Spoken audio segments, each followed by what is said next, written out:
What's up, guys? Mike Eric back with more mental toughness, high performance nutrition, and ways to create lean, powerful bodies.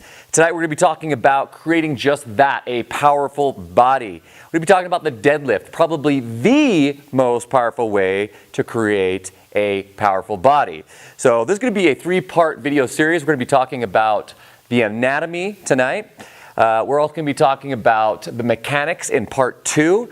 And then in part 3, we're actually going to be talking about the equipment, the setup, the execution, and common mistakes. So let's go. All right, guys, let's talk about the deadlift part 1, the anatomy. Now, this is really important to fully understand this because the deadlift is probably the single best exercise you can do, but it is also high risk, meaning that yes, you can build a very powerful body with it, but you can also destroy yourself, meaning you can really hurt your spine.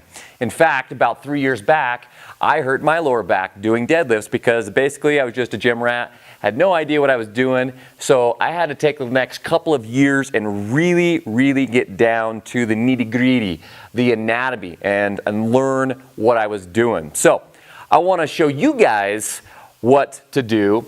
We're going to go through the anatomy and actually what's going on when you're performing the deadlift so that you don't hurt your back in the process, so that you can build a powerful body and you can learn from my mistake. So tonight I busted out the wet erase markers. They're pretty cool, but I really didn't plan on having quite the reflection from the light, so I hope you guys can see this.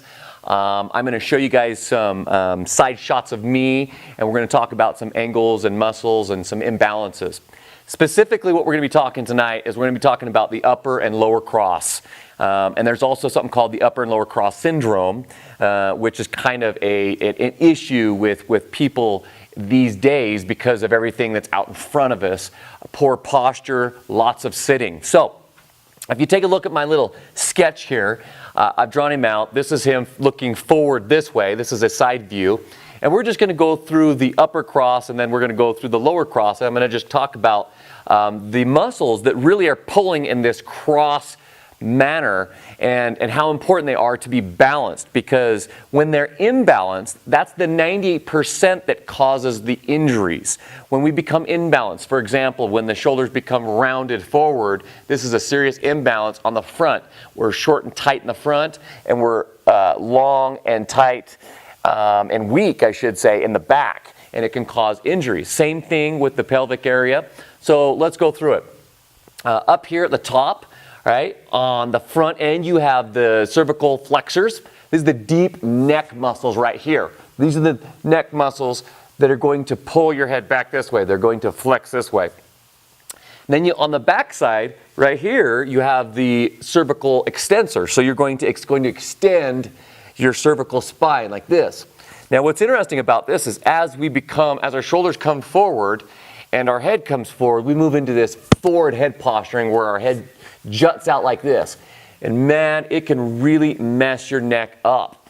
If you're the type of person that when you're doing something overhead, or even if you look to the side real quick and you get that pinch in your neck, and then you got to kind of do this like robot turn for the next week, it's probably because you have this serious head forward posturing. At the same time, you got to look at your shoulders, because if your shoulders are rounded forward, if your pec minor and your sternocleidomastoid, right, these front neck muscles, if everything's pulled forward up here and your shoulders are forward, okay, you're not going to be able to get your neck back into that position because you'll be pulling in two opposite directions, and that can cause even bigger problems. So what we have to do is we have to open up and get our scapula back into that thoracic extension and external rotation of the upper arm. So let's just recap really quick on the upper cross area. So we've got the cervical flexion. So instead of being here, we want to be here, right? We want to come into this deep flexion motion here. We don't want to be overextended back here where this is crunched down and tight.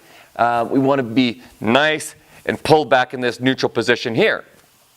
And then if you look at the shoulders, we don't want to be rounded here, super tight here. So we've got to smash this area, we've got to stretch this area, we've got to open up this area, not only backwards, but actually externally rotate it. And you can tell if you're looking down at your hands and your thumbs, if they're pointed in, you're internally rotated. So if you're externally rotated and opened up, your thumbs are going to be pointing straight forward or out. If I was looking down at my thumbs like this, right? Obviously my arms are going to be down here, but if I was looking down at them, your thumb should be here or maybe even here, and that's how you know you're externally rotated and then back, right? So like if you look at your shoulder, if your shoulder is out in front of you here, you can kind of feel it right up in here in your shoulder. There's nothing there that's really supporting your shoulder. So if you step it back, and as you step it back, you're externally rotating like this, and all of a sudden it's like, bam, it hits this really powerful, almost this ledge that it's sitting on. So it's very supported to this position.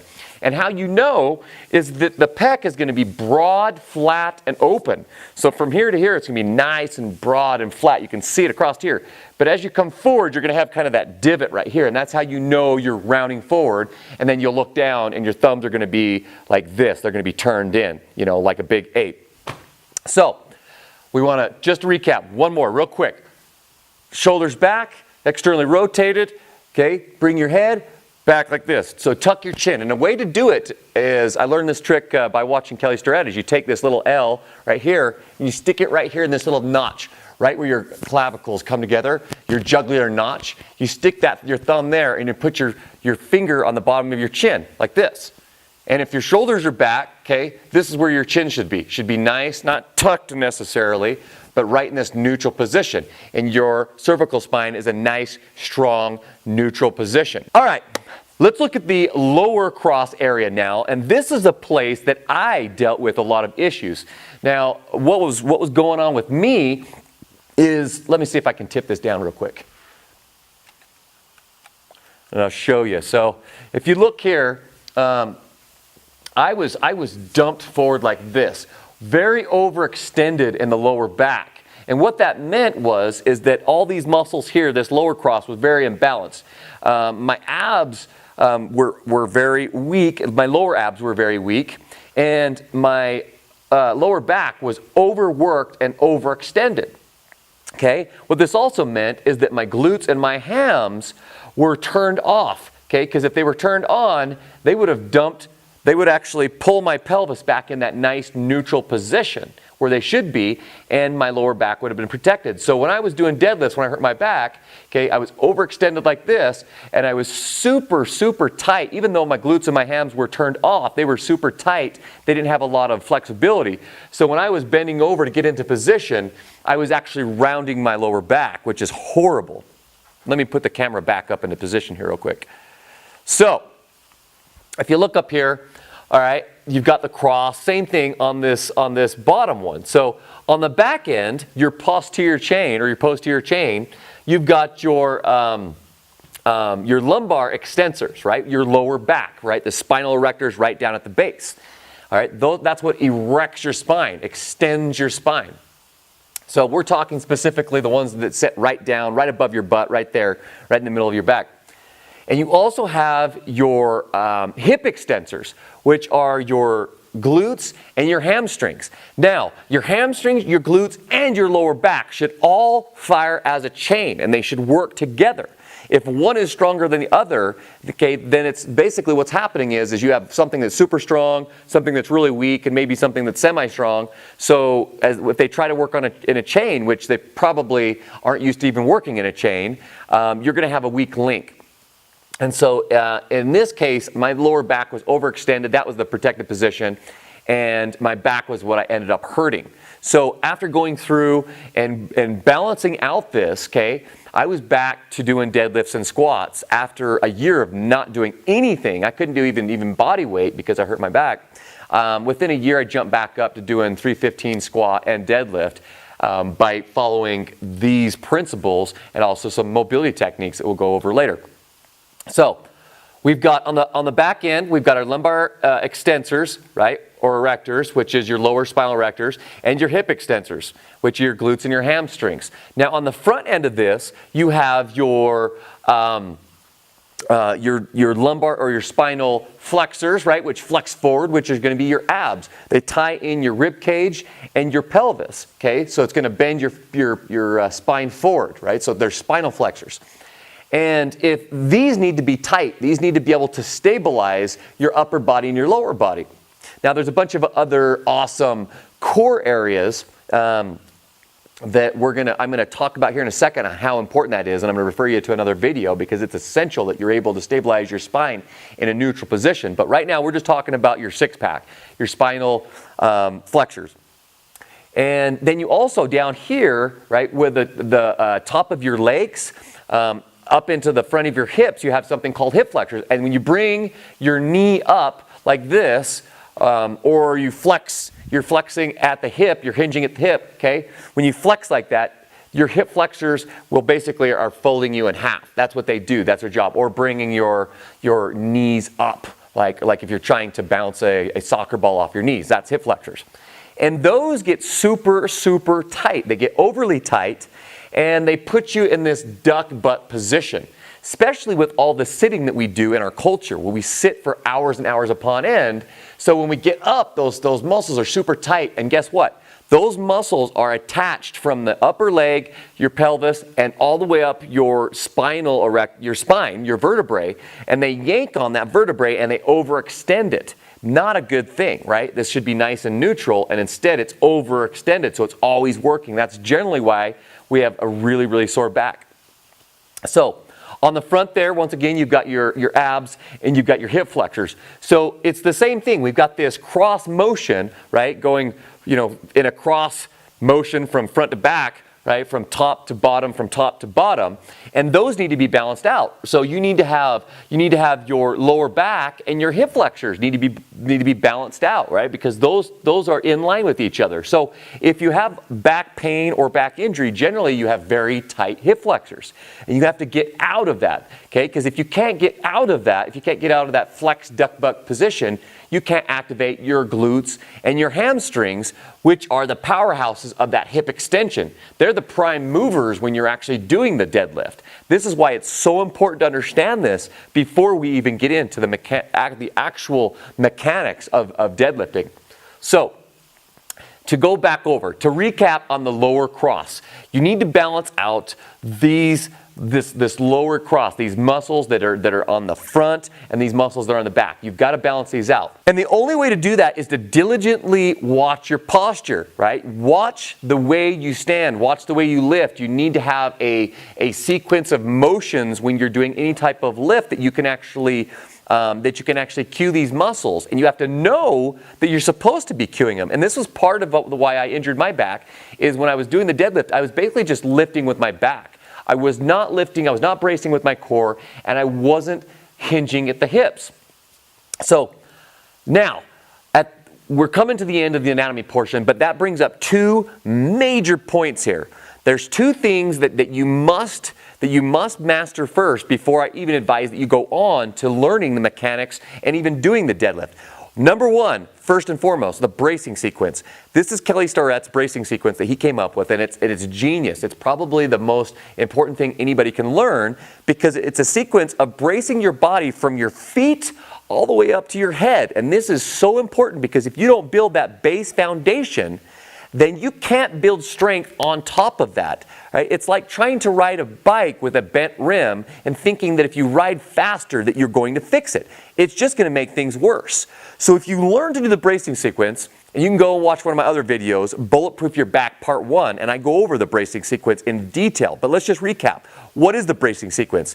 It is when you look down at your feet basically should be straight underneath your hips, straight forward, or maybe 15 degrees out. You don't want to be really externally rotated with your feet, or you lose torque, and your arches collapse, your knees collapse in. It's not a good story. So what you want to do is you want to have your feet straight, and you try to screw those in. When you screw those in, what that does, activates your glute. That's step two. So feet straight, screwed in, glutes activated, right? Then you make sure that your spine is in a neutral position, so you're not overly extended or flexed forward in this hump position, so you're in this nice neutral position. After you get the spine in that neutral position, you want to lock it into place with your TVA, your transverse abdominis. That is the muscle that wraps around your waist. And how you activate that is it's like if somebody was going to punch you in the stomach and you went, huh? And you breathe down, right? You bear down. It's tight. Or if you're going to suck your gut in, that's your TVA. So once you get your spine in that position, then you lock it in with your TVA. Then you move your shoulder blades back and down in position. Then at that point, you can move your head back into that neutral position, and you're in that strong braced position. At first, this is a big pain in the ass because, I mean, there's a lot of steps to that. And if you're trying to do the bracing sequence before every single workout that you do, it is a pain in the ass.